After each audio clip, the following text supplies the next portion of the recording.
नमस्कार, प्राइम 24 मिडियामा यहाँहरूलाई स्वागत छ। म रमेश बराल। सुरुमा मुख्य समाचारका मूल शीर्षकहरू। प्रसिद्ध र ऐतिहासिक इन्द्र जात्रा अन्तर्गत रथ यात्राको पहिलो दिन हिजो बसन्तपुरमा भव्य रूपमा सम्पन्न। राष्ट्रपति रामचन्द्र पौडेलद्वारा शुभकामना व्यक्त। जुद्ध शमशेरको शालिगदेखि हिँडेर इन्द्र जात्रा हेर्न पुगे राष्ट्रपति लगायतका भिआइपीहरू। इन्द्र जात्राको उपलक्ष्यमा प्रधानमन्त्रीले दिए तिब्बतबाटै शुभकामना। इन्द्र जात्रा सबैभन्दा पुरानो र रोमाञ्चक पर्व भएको र यसले समृद्धिको राष्ट्रिय लक्ष्य हासिल गर्न थप प्रेरणा प्रदान गर्ने विश्वास। प्रधानमन्त्री प्रचण्ड मानसरोवरमा प्रधानमन्त्रीको चीन भ्रमण बारे पूर्व प्रधानमन्त्री बाबुराम भट्टराईले गरे गुनासो। संकटलाई अवसरमा बदल्ने समय हो, तीर्थटनामा बिताएको आरोप। काठमाडौँ महानगर र अभियन्ता यी बीच 4 बुँदे सहमति आन्दोलन स्थगित। सुरक्षा माग गर्दै डाक्टरहरूले गरे प्रदर्शन। सुरक्षा दिन नसकेको भन्दै गृहमन्त्रीको राजीनामा माग। टाउकोमा कालोपट्टी बाँधेर शिक्षकहरूले हिजो पनि गरे प्रदर्शन। नेता तथा कार्यकर्ताले जनतालाई सडकमा बोलाउने होइन, अब धान काट्न हामीलाई बोलाउनुहोस् भनेर जनतासँग आग्रह गर्नुपर्ने रवि लामिछानेको भनाई। रासोपाले राष्ट्रपतिबाट भएको कैद मिनाहाबारे सरकारसँग जवाफ माग्ने। उपभोग्य मिति सकिएको चामल बिक्री गर्ने पसललाई 3 लाख जरिवाना। नेपालमा 2 महिनामा 6 करोड 44 लाखको तास आयात भयो। 1 करोड 30 लाख भन्दा बढीको सामान सहित 4 वटा ट्रक नियन्त्रणमा। हिजो नेपालमा पनि मुस्लिम धर्मावलम्बीहरूले पैगम्बर मोहम्मदको 1498औं जन्मोत्सव मनाए। महाराजगञ्ज घटनामा असैका पत्नीले आफैलाई गोली हानेको अनुसन्धान निष्कर्ष। 2 राउन्ड फायर। लेनदेनको विवादमा मोटरसाइकलमा आगो लगाउने महिला पक्राउ। निजी कलेज मध्ये नेपालकै सर्वोत्कृष्ट कलेज बन्यो केएमसी कलेज। क्राइमिया र ब्ल्याक सी क्षेत्रमा युक्रेनी आक्रमण तीव्र। उत्तर कोरियाले संविधानमै समेट्यो परमाणु शक्ति बन्ने महत्वाकांक्षा। रोयल ब्लूले कीर्तिमानी क्रिकेटर दिपेन्द्र र कुशललाई जनै 2 लाख रुपैयाँ पुरस्कार दिने। र चेल्सी र आर्सेनलको संघर्षपूर्ण जित। आज मिति 2080 साल असोज महिना 12 गते शुक्रबार ईस्वी सम्वत 2023 सेप्टेम्बर 19 तारिक। देश तथा विदेशका सम्पूर्ण ताजा समाचार लिएर आएको छु। अन्तिमसम्म हेरेर साथ दिनुहोला।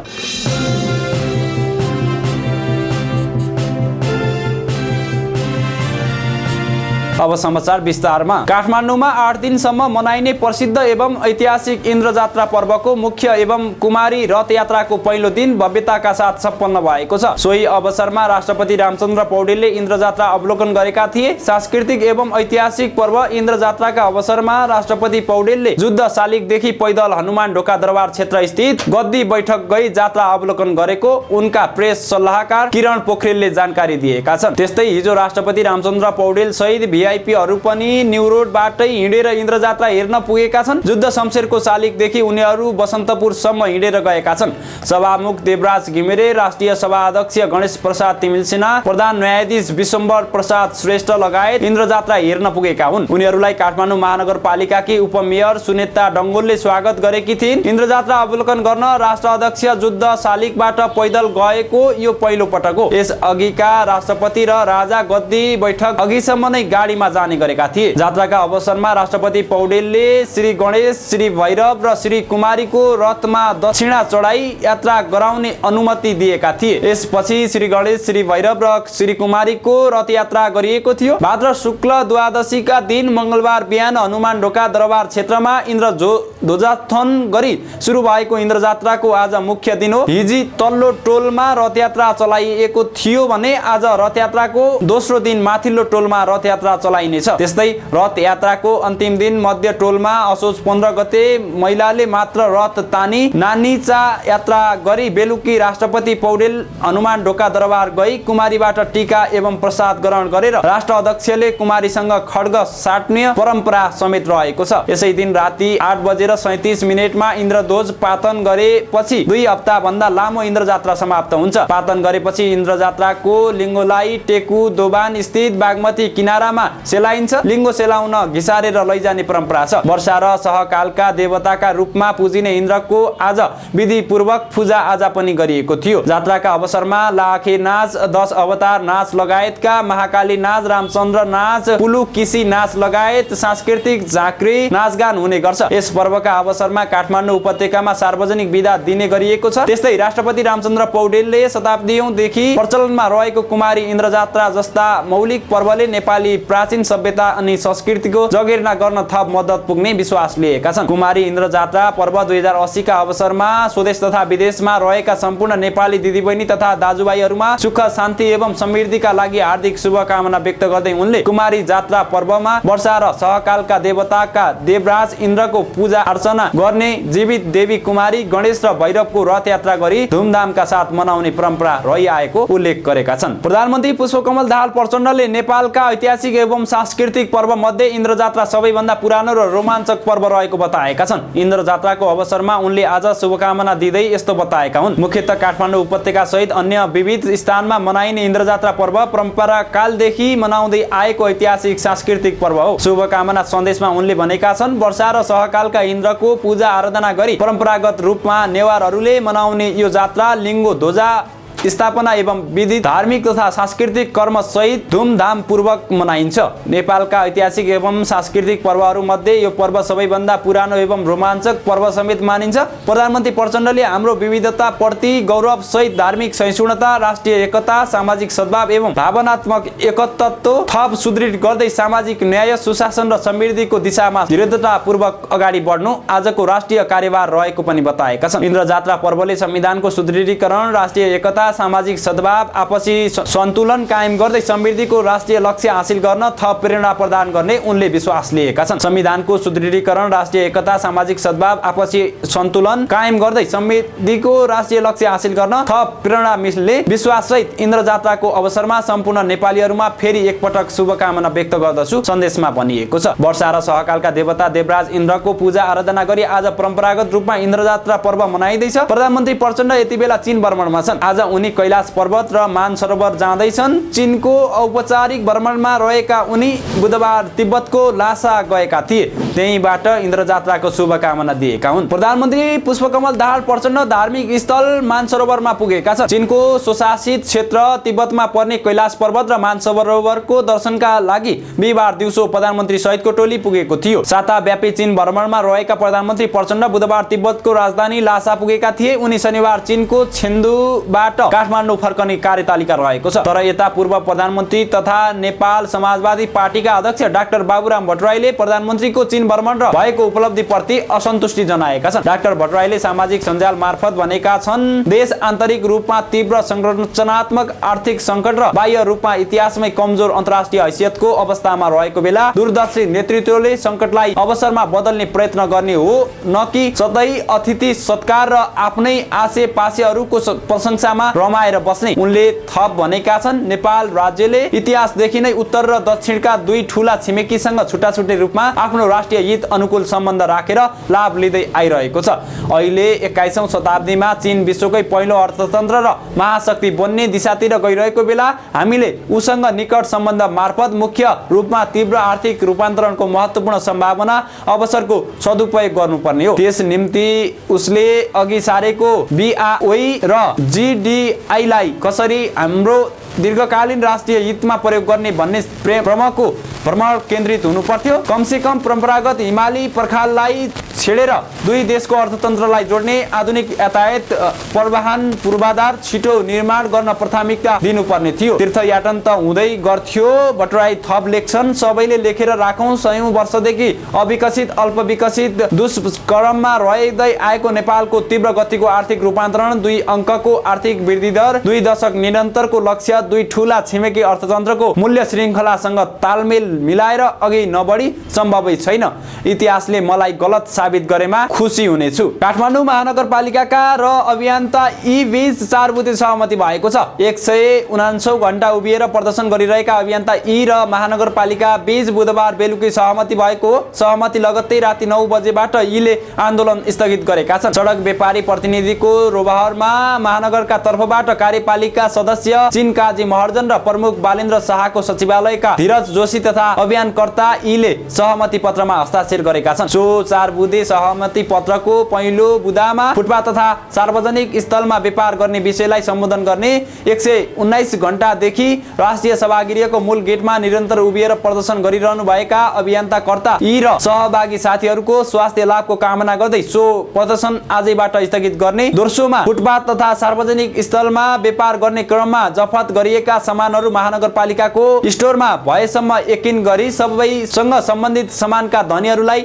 महानगरले फिर्ता गर्ने, तेस्रोमा अनौपचारिक क्षेत्र मार्फत हुने व्यापार व्यवसायलाई व्यवस्थित गर्न, व्यापार गर्ने स्थल, समय, व्यापार गर्न आवश्यक मानिने व्यक्ति यकिन गर्न र स्थान उपलब्ध गराउने विधि, प्रक्रिया तथा कानुनी व्यवस्था समेतको प्रबन्ध गर्नुपर्ने विषयमा ठोस सुझाव सहमति अध्ययन गरी 2 महिनाभित्र महानगरपालिकामा प्रतिवेदन पेश गर्न देहाय बमोजिमको समिति गठन गर्ने, जसमा महानगरपालिकाले तोकेका 3 जना अभियानकर्ता को तर्फबाट तोकिएका प्रतिनिधि र 2 जना भौतिक तथा यातायात मन्त्रालयको प्रतिनिधि, 1 जना शहरी विकास मन्त्रालयको प्रतिनिधि, 1 जना ट्राफिक प्रहरीको प्रतिनिधि, 1 जना हुने र अन्तिम बुदामा साबिकमा फुटपाथ तथा सार्वजनिक स्थलमा व्यापार गरेका व्यवसायीहरूका लागि महानगरपालिका भित्र कानुनले निषेध गरेका स्थान बाहेक अन्यत्रका उपयुक्त स्थलहरू पहिचान गर्न महानगरपालिकाले आजको मितिले 1 हप्ताभित्र पहल गर्नेछ। सुरक्षाको माग गर्दै डाक्टरहरूले हिजो पनि प्रदर्शन गरेका छन्। काठमाडौँको बानेश्वरमा डाक्टरहरूले प्रदर्शन गरेका हुन्। उनीहरूले चिकित्सक र सम्पूर्ण स्वास्थ्य कर्मीहरूको सुरक्षा माग गरेका छन्। बिरामीका आफन्तहरूले विभिन्न अस्पतालमा कार्यरत डाक्टरहरूमाथि आक्रमण गरेको विरोधमा डाक्टरहरूले सरकारसँग सुरक्षाको माग गरिरहेका छन्। उनीहरूले सुरक्षा दिन नसक्ने गृहमन्त्रीको राजीनामा समेत माग गर्दै प्रदर्शन गरेका हुन्। पछिल्लो समय लमजुङ जिल्ला अस्पतालमा वडा अध्यक्षले नै डाक्टरमाथि कुटपिट गरेका थिए भने पोखराको मणिपाल अस्पतालमा बिरामीका आफन्तले डाक्टरहरूमाथि कुटपिट र अस्पताल पनि तोडफोड गरेका थिए। त्यस्तै आन्दोलनरत शिक्षकहरूले टाउकोमा कालोपट्टी बाँधेर प्रदर्शन गरेका छन्। असोज 2 गतेदेखि काठमाडौँ केन्द्रित आन्दोलनमा रहेका राहत, बाल विकास, पेन्सन वञ्चित विद्यालय कर्मचारीहरूले कालोपट्टी बाँधेर प्रदर्शन गरेका हुन्। आन्दोलनको क्रममा बुधबार प्रहरीले लाठीचार्ज गरेको थियो। शान्तिपूर्ण प्रदर्शनमा प्रहरीले बल प्रयोग गरेको भन्दै शिक्षकहरू आक्रोशित बनेका छन्। उनीहरूले शिक्षकहरूसँग वार्ता गरेर माग सम्बोधन गर्नुको साटो प्रहरी लगाएर राज्यले दमन गर्न खोजेको आरोप लगाएका छन्। गत असोज 2 गतेदेखि नेपाल शिक्षक महासंघको नेतृत्वमा देशभरका सामुदायिक विद्यालयमा कार्यरत स्थायी, अस्थायी, करार, बाल विकास विद्यालय कर्मचारी लगायतले आन्दोलन थालेका थिए। आन्दोलनको तेस्रो दिन सरकार र महासंघ बीच 6 बुँदे सहमति भएको थियो। उक्त सहमति प्रति असहमति जनाउँदै 5 वटा शिक्षक तथा कर्मचारीका संघ संस्थाले आन्दोलनलाई नै निरन्तरता दिँदै आएका छन्। विगत 9 दिनदेखि आन्दोलन गर्दै आएका छन्। माग पूरा नहुँदासम्म सडक नछाड्ने नेपाल राहत शिक्षक केन्द्रीय समितिका वरिष्ठ सह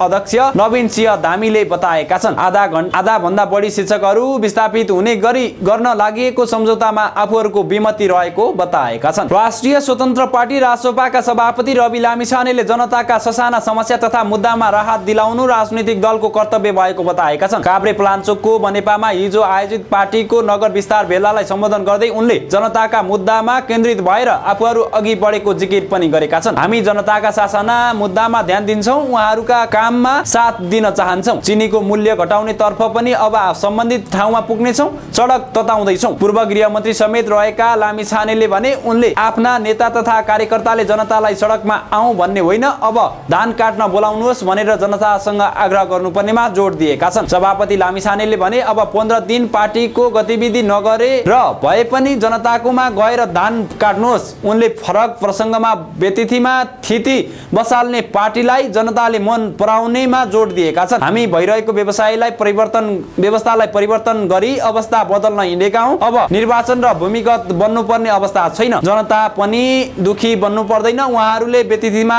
थिति बसाल्ने पार्टीलाई मन पराउनुहुन्छ। रासोपाले भ्रष्टाचार लगायतका आपराधिक घटनाका विषयमा सङ्कट विरोध जनाएको र अब एकैपटक 2084 मा मात्रै बोल्ने नेता लामिछानेले बताएका छन्। हामी आम नागरिकलाई शास्ति हुने गरी जनतालाई सडकमा उतार्दैनौँ। सबै व्यतिथिको अन्त्य आउँदो 2084 को निर्वाचनले गर्नेछ उनले भने। कार्यक्रममा रासोपा सांसद मनिष झाले हरेक आयोजना सञ्चालन गर्दा भविष्यलाई मध्यनजर गर्नुपर्ने आवश्यकता उल्लाएका छन्। पार्टीका केन्द्रीय सदस्य रमेश परसाईले रासोपाले जनताका आवश्यकताहरूलाई मसिनो ढङ्गले अध्ययन गरी समाधान गर्दै जाने बताएका छन्। राष्ट्रिय स्वतन्त्र पार्टीले संविधान दिवसका अवसरमा राष्ट्रपतिबाट भएको कैद मिनाका विषयमा सरकारसँग जवाफ माग्ने भएको छ।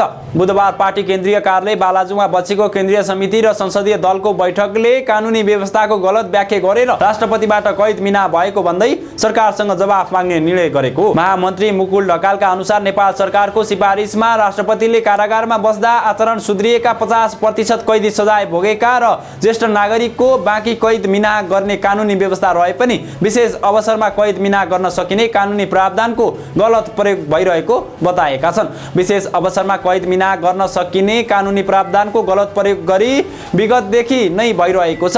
यो पटक पनि त्यस्तै गलत प्रयोग भयो र संविधान दिवसको दिन थुप्रै थुप्रै कैदीहरूलाई मिना गरियो र कानुनको बर्खिलाप हुने गरी र जघन्य अपराधमा मुछिएका व्यक्तिहरूलाई पनि नेपाल सरकारको सिफारिसमा राष्ट्रपतिबाट मन्त्री परिषदको सिफारिसमा मिना भयो। यो कदमको हाम्रो पार्टी घोर भर्त्सना गर्दछौँ उनले भने। महामन्त्री ढकालले पार्टीको निर्णयबारे अगाडि भने यसका लागि सदनमा नेपाल सरकारले जवाफ माग्ने र सदनमा संकल्प प्रस्ताव दर्ता गर्ने र राष्ट्रपतिलाई पनि कानुन र संविधानको पालना गर्ने कर्तव्यमा ध्यान आकर्षण पत्र बुझाउने तयारी रहेको बताएका छन्। राष्ट्रिय स्वतन्त्र पार्टीले भदौ 6 गते राष्ट्रिय मान्यता प्राप्त 7 दलबीच सुन तस्करी प्रकरणको थप छानबिनका लागि असोज 5 गते उच्च स्तरीय छानबिन समिति बनाउने सहमति भए पनि त्यसको कार्यान्वयन नभएको बताएको छ। भदौ 6 गतेको सहमतिका अनुसार समिति गठन गरी कार्यदेश तोक्नु परेमा संस्था र प्रमुख प्रतिपक्ष नै आरोप प्रत्यारोपमा उत्रिदा सो सहमति कार्यान्वयन हुन नसकेको भन्ने आशंका उब्जिएको छ। उक्त सहमतिको हस्ताक्षरकर्ता दलको नाताले पनि यो बैठक भदौ 6 गते सहमति अनुसार अघि बढ्न दलहरूलाई आग्रह गर्दै उच्च स्तरीय समिति तत्काल गठन गरी कार्यदेश तोक्न सरकारसँग माग गर्दछ रासोपाले भनेको छ। रासोपाले चिकित्सक स्वास्थ्य कर्मीहरूमाथि आक्रमणको क्रम बढिरहेको भन्दै बिरामी पक्षले विद्यमान कानुनको सहारा लिनुभन्दा भौतिक आक्रमणमा उत्रिदा स्वास्थ्य कर्मी र सेवाग्राही बीच अविश्वास चुनिने खतरा बढेको छ। उसले विद्यमान कानुन अन्तर्गत नै समस्या समाधानको पहल गर्न सरकारलाई आग्रह गरेको छ। विद्यालय शिक्षा सम्बन्धी विधेयकमा गम्भीर असहमति रहेको भन्दै रासोपाले ती असहमतिहरूलाई संसदीय प्रक्रियाका क्रममा राख्ने बताएका छन्। उपभोक्ता मिति सकिएको चामलको बिक्री गरेको आरोपमा एक किराना पसललाई 3 लाख रुपैयाँ जरिमाना गरेको छ। वाणिज्य आपूर्ति तथा उपभोक्ता हित संरक्षण विभागको अनुगमन टोलीले बुधबार काभ्रेको पनौती स्थित एक पसललाई यति ठूलो जरिमाना गरेको विभागका सूचना अधिकारी आनन्द राज पोखरेलका अनुसार उक्त किराना पसलले म्याद सकिएको करिब 40 बोरा चामल बिक्रीका लागि भण्डारण गरिराखेको थियो। विभागको संयुक्त बजार अनुगमनमा ती वस्तु फेला पारेपछि ठाउँका ठाउँ जरिमाना गरेको पोखरेलले बताएका छन्। उपभोक्तालाई म्याद सकिएको चामल बिक्री गरिनु कानुन विपरीत भएकाले कारबाही गरिएको विभागले स्पष्टोक्ति दिएको छ। जरिमाना गरेर नष्ट गरिएको चामलको मूल्य 67,000 रुपैयाँ बराबरको भएको विभागले जनाएको छ।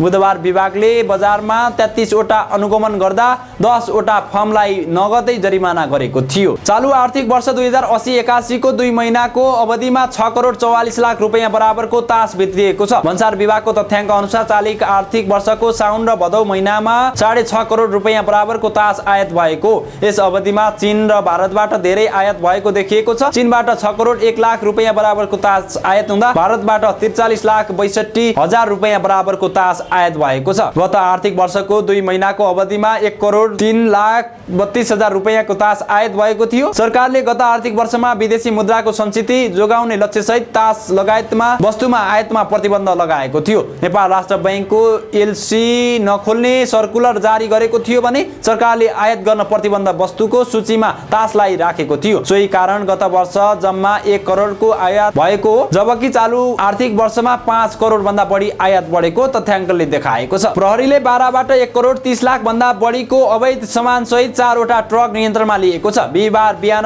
बाराको जितपुर सिमारा उपमहानगरपालिका 1 स्थित खटिएको प्रहरीको टोलीले वीरगञ्जबाट काठमाडौँ सहित विभिन्न स्थानमा गइरहेको 5 वटा अवैध सामान बोकेको ट्रक नियन्त्रणमा लिएको। वीरगञ्जबाट काठमाडौँ तर्फ जाँदै गरेको ना 6 71 नम्बरको ट्रकमा 35 लाख 27,474 र बा 4 ख 11 25 नम्बरको ट्रकमा 36 लाख 62,972 रूपन्देही तर्फ जाँदै गरेको ना 4 ख 90 91 नम्बरको ट्रकमा 24 लाख 49 हजार बराबरको र ना 6 ख 30 24 नम्बरको ट्रकमा 34 लाख 95 हजार मूल्य बराबरको सामान लोड गरेको पाइएको थियो। ती सामानको स्रोत खुलाउन नसक्दा ट्रक सहित सामान नियन्त्रणमा लिएको बाराका प्रहरी प्रवक्ता दधिराम नेउपानेले जानकारी दिएका छन्। मुस्लिम धर्मावलम्बीहरूको पैगम्बर मोहम्मदको 1498 जन्मोत्सवका अवसरमा पाल्पाको तानसेनमा मोटरसाइकल र्याली निकालिएको छ। मस्जिद व्यवस्थापन समिति ढुङ्गाखानीको आयोजनामा भएको र्यालीको ढुङ्गाखानी बतासे गणेशधारा क्षेत्रका मुस्लिम बस्तीमा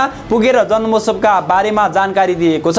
साथै मस्जिदमा पाठ पूजा गरिनुका साथै प्रचार प्रसार शैलीको र्यालीले तानसेनको बसन्तपुर, शीतलपाटी, सिलखान टोल, मखन टोल, असन टोल, नारायण टोल लगायतका बजारका विभिन्न भागमा प्रदर्शन गरेको थियो। विभिन्न जनचेतनामूलक नारा लेखिएका झण्डाका साथै ब्यानर सहित कार मोटरसाइकल र्याली आयोजना गरेका थिए। बालबालिका युवादेखि वृद्धसम्म सबैले र्यालीको पैगम्बर मोहम्मदका विषयमा प्रवचन समेत दिएका थिए। मुस्लिम समुदायलाई खाना खुवाउने साथै रमाइलो गरेर गरेर जन्म जयन्ती मनाइने अध्यक्ष मियाले बताएका छन्। मुस्लिम समुदायको सन्देष्टाका रूपमा पैगम्बर मोहम्मदलाई मान्ने मस्जिद व्यवस्थापन समितिका अध्यक्ष जलिफ मियाले बताएका छन्। पैगम्बर मोहम्मदको जन्म साउदी अरबको मक्कामा भएको र पछि साउदी अरबको मदिनामा गएको इतिहास छ। पैगम्बर जन्मेको 53 वर्षपछि इस्लामिक पात्रो हिजरी सम्वत सुरु भएको हो। अहिले हिजरी सम्वत 1445 चलिरहेको छ। जगतको सृष्टिदेखि नै पवित्र स्थलमा रहेको मक्का मदिनामा पहिले सबै धर्मावलम्बीले पूजा आराधना गर्ने तीर्थस्थल थियो। मोहम्मदले उपदेश दिने क्रममा यही कुरान अवतरित भएको विश्वास मुस्लिम समुदायको छ। कुरान अवतरित भएपछि यहाँ अन्य धर्मावलम्बी कम भएको विश्वास छ। त्यसपछि इस्लाम धर्मावलम्बीको मुख्य तीर्थस्थलका रूपमा मान्न थालिएको हो। त्यसअघि जेरुसेलमलाई इस्लाम धर्मावलम्बीको मुख्य तीर्थस्थल मानिन्थ्यो। यसै कारण इस्लाम धर्मावलम्बी जीवनमा एक पटक मक्का मदिनामा गएर हज गर्न चाहन्छन्। इस्लाम धर्ममा महत्त्वपूर्ण योगदान गरेकाले पैगम्बर मोहम्मदको उपदेशलाई मुस्लिम समुदायले हरेक वर्ष सम्झने गरिन्छ। काठमाडौँको महाराजगञ्जमा नेपाल प्रहरी असै लक्ष्मण चौधरीको पत्नी शर्मिला बुधबार साँझ गोली लागेको अवस्थामा भेटिएकी छन्। महानगरपालिका 4 पञ्चकन्या स्थित डेरामा घाइते अवस्थामा भेटिएकी उनलाई उपचारका लागि त्रिवी शिक्षण अस्पतालमा भर्ना गरिएको छ। अहिले उनको अपरेसन भइरहेको छ। शर्मिला चौधरीले आफैलाई गोली हानेको प्रहरीले अनुसन्धानको निष्कर्ष निकालेको छ।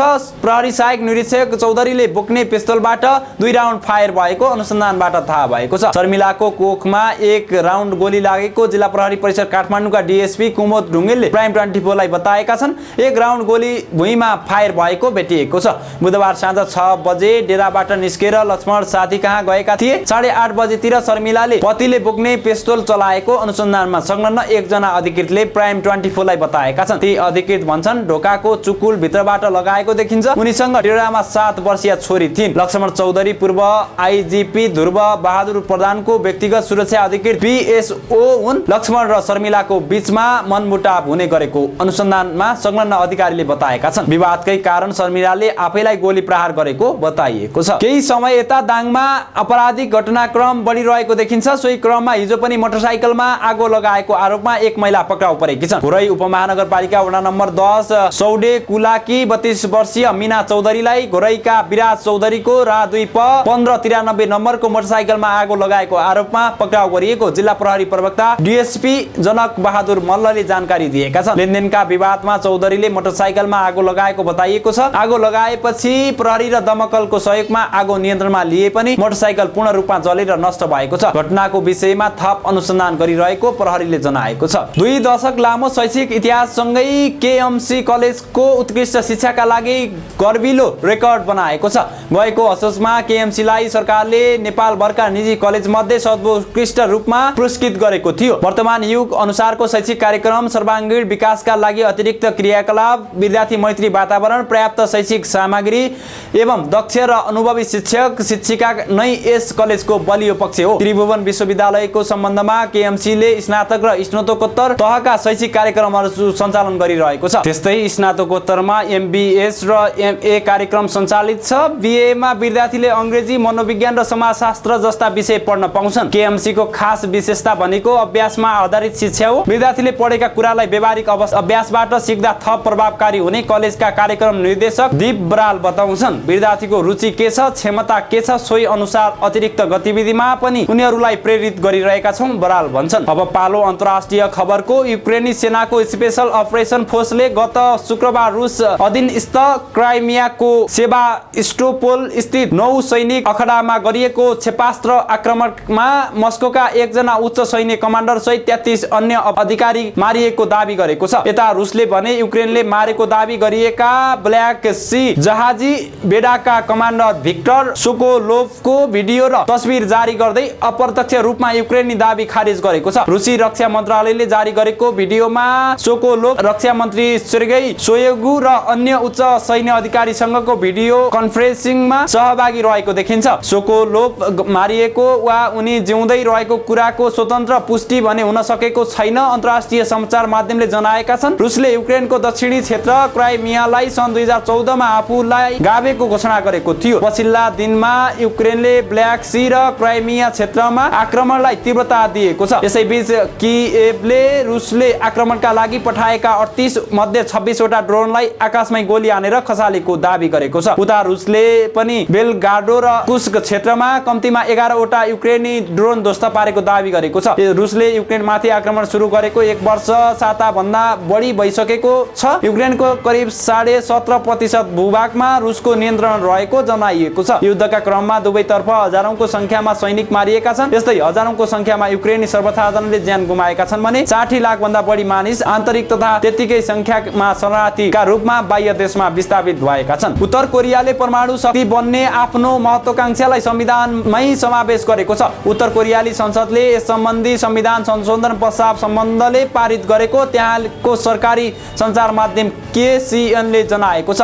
कोरियाली संसद सुप्रिम पिपुल्स एसेम्ब्लीको 2 दिनसम्म चलेको बैठकले आफ्नो अस्तित्वको अधिकार सुनिश्चित गर्न र सम्भावित आक्रमण रोक्न देशले शक्तिशाली परमाणु हतियारको विकास गर्नेछ भन्ने प्रावधान संविधानमा समावेश गरेको हो। संसदलाई सम्बोधन गर्दै नेता किम जोङले उत्तर कोरियाको परमाणु शक्ति निर्माणको नीतिलाई देशको मौलिक कानूनका रूपमा स्थगित दिएको छ। अमेरिकाले यो क्षेत्रमा संयुक्त सैन्य अभ्यास र रणनीति युद्धपोत तैनात गर्ने जस्ता गतिविधि गरेर चरम सैन्य उत्तेजना फैलाएको उल्लेख गर्दै किमले परमाणु हतियारको विकास र निर्माणलाई तीव्रता दिन निर्देशन दिएका थिए। अमेरिका, दक्षिण कोरिया र जापान बीचको त्रिपक्षीय सैन्य सहकार्यलाई पश्चिमा सैन्य गठबन्धन नेटोले एसियाली संरक्षणको संज्ञा दिँदै किमले अमेरिका विरुद्ध उभिने देशसँगको सम्बन्ध थप सुदृढ गर्न अधिकारीहरूलाई आग्रह गरेका थिए। 1 वर्ष अघि मात्रै उत्तर कोरियाले आफ्नो रक्षाका लागि परमाणु हतियार प्रयोग गर्न सक्ने सम्बन्धी कानून निर्माण गरेको थियो। रुसको 6 दिने भ्रमण गरी किम गत साता मात्रै त्यहाँबाट स्वदेश फर्किएका हुन्। आफ्नो भ्रमणका क्रममा उनले रुसी राष्ट्रपति भ्लादिमिर पुटिनका साथै अन्य रक्षा मन्त्री र वरिष्ठ सैन्य अधिकारीसँग भेटेका थिए। उत्तरको ताजा कदमले